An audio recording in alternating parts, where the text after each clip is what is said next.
And now, Not Another Husker podcast with real life Herbie and Dan.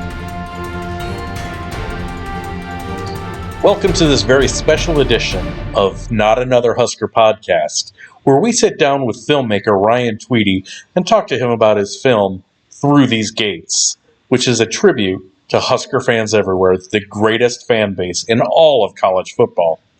I hope you enjoy. Hey, what's up, buddy? Welcome to Phoenix. Cheers. Thank you, man. It's been a while. I don't know if you're aware or not, but this is approximately the 10-year anniversary. Oh, wow. Okay. Yeah, it's been about 10 years. Yeah, and you were out here and we showed the movie with Huskers N Arizona at the theater, which we're doing again tomorrow. Yeah. So, and you've been gracious enough to come in and talk to our club. And oh, this is cool, man. So, we're going to have fun. Yeah, it's going to be a blast. I really dig it. I think it's fun. I got a question for you. Okay. You're moving along in your life and all of a sudden you get this one idea. I'm going to do a documentary on Husker fans. Where'd that come from? Oh, man, it's funny because like I just said, it's been 10 years, right? And so I haven't thought about this stuff for so long, and then today on the drive up, I started kind of like thinking about this kind of stuff again. And I can actually tell you the exact moment that the movie became an idea. I was in. It's gonna sound like bullshit, but it's a true story. I was working on a documentary, my very first documentary ever, with a guy named Hashar Darvich, who was doing a documentary about the Dalai Lama, and he lost his entire crew at the last minute because the Indian government wouldn't let him in. So I had just bought some like $300 cameras or $400 cameras off the internet, teaching myself off YouTube, and he was like, "Hey man, I don't have a crew. I need another camera. Can you come to India with me?" And I was like, "Yeah, I'll go." Wow. And so he taught me how to run cameras on the plane. I didn't know shit. How old were you? Probably 31. And so he flies me out to India, and we're in the Himalayan mountains, and we are interviewing Tenzin Palmo, I think was her name. It was a woman who, she was a nun, and she was from Britain, but she not locked herself, but moved out of society for 10 years and lived in a cave by herself and meditated, and that's all she did. And I came in wearing a Husker shirt to interview her. And she goes, "Nebraska Cornhuskers?" And I go, "Yeah, why?" And she goes, "Hold on." She goes in the back, comes out, her secretary at her nunnery or whatever. I don't know if nunnery is the right word. But the secretary was from Omaha and was a Husker fan. And the director of that movie was like, "Holy shit, you guys are everywhere. And you always find each other." And then we were like, we got to do something, make some sort of movie about that. Oh, wow. And so then me and him kind of talked about it a little bit, and we just started putting the pieces together. And then I got back, and I was just like, I'm going to figure it out. And we just... And when did you come up with Through These Gates? So the first name of the movie, we were going to call it Skurs. That's what we were going to call it. For what? Like Huskers. Oh. The Skurs. Oh. And my buddy was like, he hits me up one night, Nick Ayersman, who actually did the theme song for the movie, Long Road Home, which is still one of my favorite songs. He hit me up and he was like, "Hey man, I hate the name Skurs." And I was like, "Yeah, I mean, I'm not super huge on it either." And he's like, "But I think I got your name, Through These Gates." And then I was like, "That's it. Perfect. It's perfect." And so then, because it all makes sense. Like, as Husker fans, we know the rest of it. Like, I've even got in the deed, the glory, like all that stuff on my arm. So like, it means something to us. And then to people that aren't Husker fans, Through These Gates really means nothing to them. So it's kind of like this extra little thing, like for us, Yeah. Perfect. Yeah. And so you wanted to say, okay, I need to get some cash together. Mm-hmm. So how did you get funding for this? That had to be a little bit of different type of work for you. Well, so the very first thing we did was, it was me and Nicole I think you remember Nicole. Right. Yeah. And Michelle and Chidinma, and they were all working for free. And Chidinma recently, we found out that she was in the Peace Corps, and her stove blew up, and she passed away a couple years back. It's really sad. And she was a great, like, I loved her to death. She was a really good friend. We were still friends after everything. And they all worked for free, and they were like, we want to, we just think this is a cool idea, and we just want to see what happens, And then they were like, we'll work pro bono. So if you make money, we make money. If not, nobody makes money. So I bought 3 plane tickets, and I had $100 in cash. And that was our budget for the film. And the way the movie was made is what the movie's about.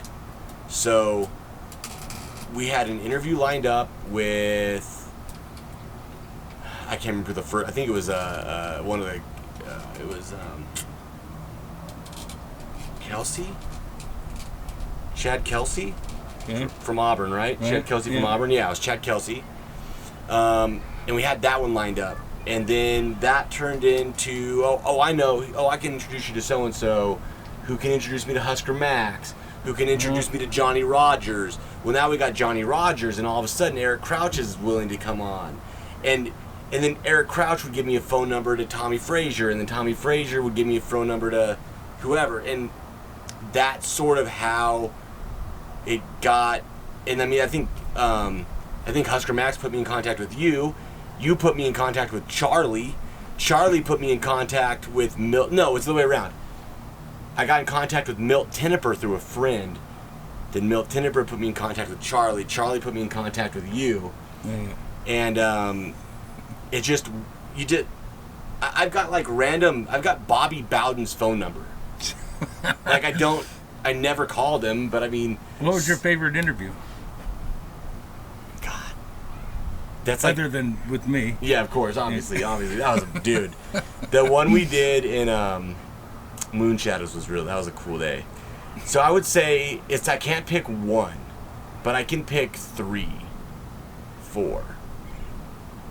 Milt Tinniper when I look back, that was just an interesting, I didn't know who he was.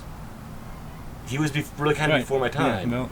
Yeah, no. But I knew who he was, but I didn't know the lore of him. Like, I knew he was like, he's the pipeline, the offensive. Right. I knew all that, but I didn't know who he was, And so when I sat down, one guy comes in, and he's from California, and he's wearing a Husker hat. And Milt's like, why are you wearing that Husker hat? Are you from here? Like, he's very protective of the thing. And then he's like, I'll do the interview, but I get to drink beer, and we're doing it in my backyard. Like, he's very, like... And I actually went over... I'll drink to that. Yeah, I'll drink to that. And I went over to his house several times after the fact. I actually saw him just like maybe 2 months before he passed away. We went over and just hung out and just watched a little bit of football on the TV, and he was always like teaching. He was just a cool dude. It makes me wish I would have played football and got to be around that kind of a man. Like, he was just a cool guy. But, and Devaney too. Oh yeah, Devaney, I'm sure he'd be great. I mean, obviously I was 9 years old, I think, when he was, I think he retired as AD in like 88 or 89 or something like that. Yeah. Charlie McBride. Charlie was the greatest, dude. Yeah, he is. He is. He really is. And he's so authentic and true, I mean, and he's a great person. He's a good person and a good friend. Yeah, you guys are really good friends. Remember when tell a little story about when we were here last time. So me and Kit and your wife and your Fran. Fran, and your wife's sister, right? Barbara? No, Jenny, her daughter. Was her daughter? No, it was her sister. Barbara? No. Pretty sure it was her sister. Which wife? Fran. It was Fran. It was definitely Fran. Maybe it was her daughter. Yeah, Jenny. Okay. Yeah.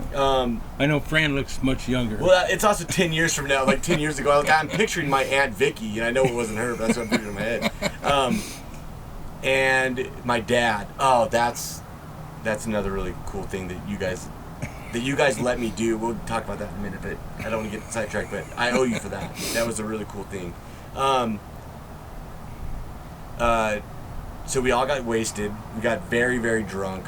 We'd had a successful screening. I think we did 3 screenings.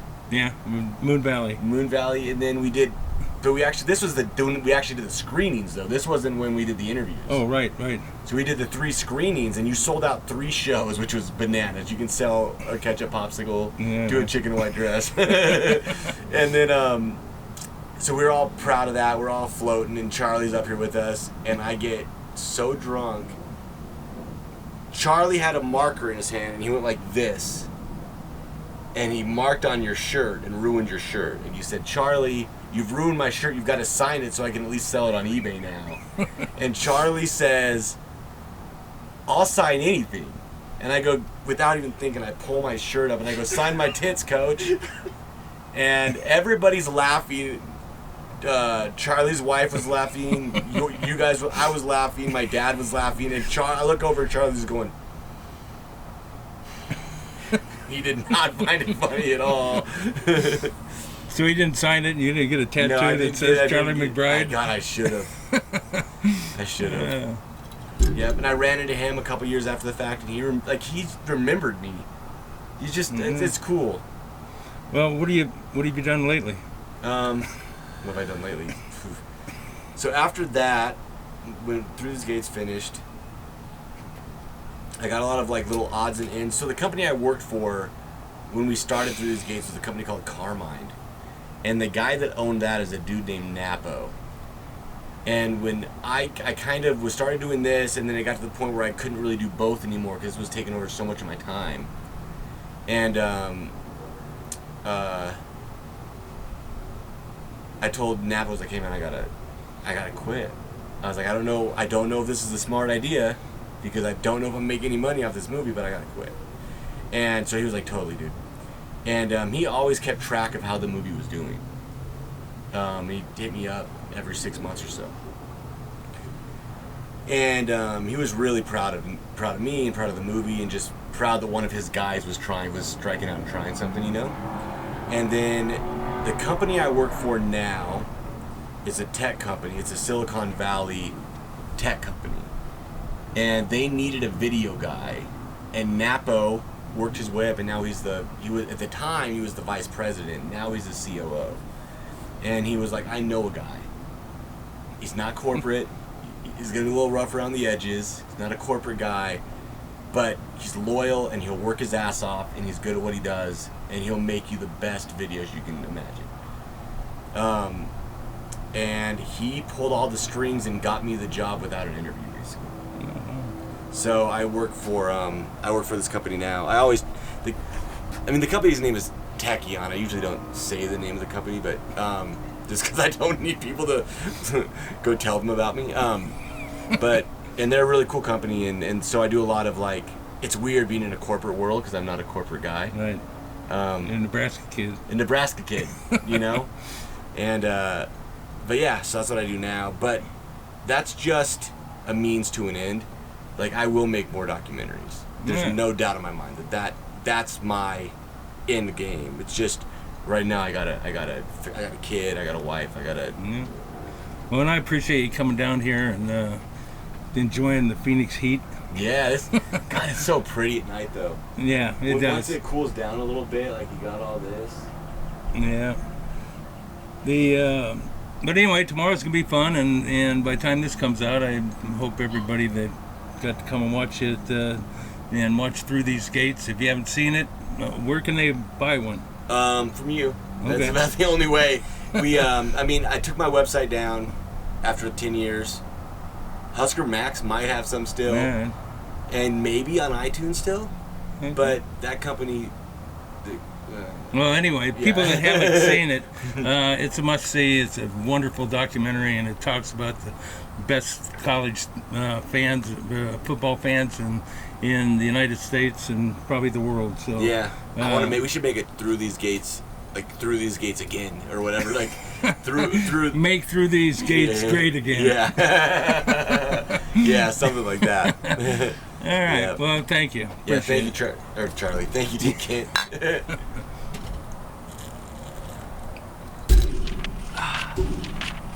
Well, that was at least 5 minutes, huh?